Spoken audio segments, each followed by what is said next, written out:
नमस्कार दोस्तों, ससुराल और मायके की कहानी सुनाऊंगी।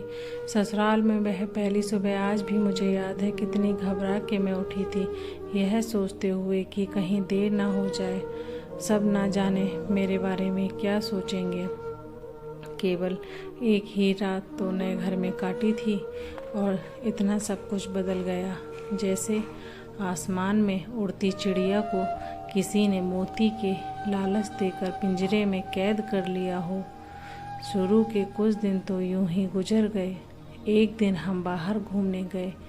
जब हम घर वापस आए तो सासू माँ की आंखों में खुशी तो दिख रही थी, लेकिन केवल अपने बेटे के लिए ही। मैंने सोचा कि शायद नया नया रिश्ता है, एक दूसरे को समझने में कुछ वक्त लगेगा, लेकिन समय ने जल्दी ही एहसास करा दिया कि मैं यहाँ बहू हूँ, इसलिए मैं जैसा चाहूँ वैसा नहीं कर पाऊँगी।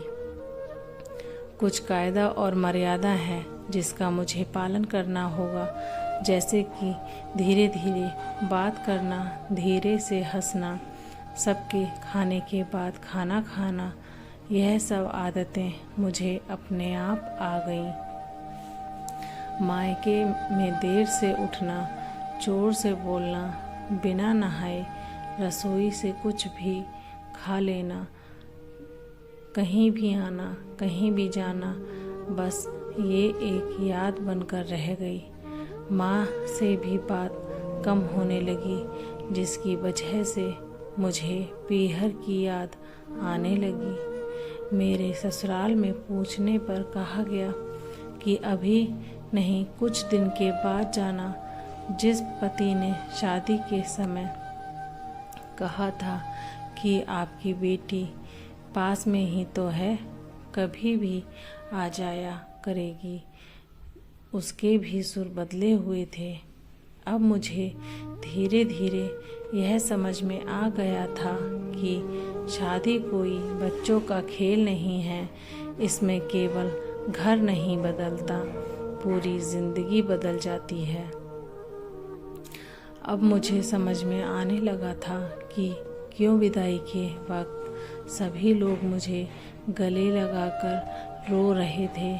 असल में मुझ में दूर होने का एहसास हो रहा था, लेकिन एक बात और थी जो उन्हें अंदर ही अंदर परेशान कर रही थी कि अब जिस सच्चाई से मुझे इतने दिन दूर रखा गया, वह सच्चाई मेरे सामने आने वाली थी। पापा का यह झूठ कि मैं उनकी बेटी नहीं बेटा हूँ, और अब और दिन नहीं छुप पाएगा, जो कि उनकी सबसे बड़ी चिंता थी कि अब उनका बेटा, जिसको कभी भी बेटी होने का एहसास नहीं कराया था, जीवन के इतने बड़े सच से सामना करने जा रही थी। वहीं माँ को भी चिंता सता रही थी कि उनकी बेटी अभी तक कोई एक काम भी नहीं किया करती थी, अब वह पूरे परिवार की जिम्मेदारी कैसे उठाएगी। सभी लोग मेरी इस विदाई और पराये होने का दर्द जान रहे थे, सिवाय मेरे, इसलिए वह सभी लोग रो रहे थे। आज मुझे समझ आ गया कि उनका रोना गलत नहीं था। हमारे समाज का नियम ही है कि एक बार बेटी डोली में विदा हो गई तो वह उस घर के लिए केवल मेहमान ही बनकर रह जाती है।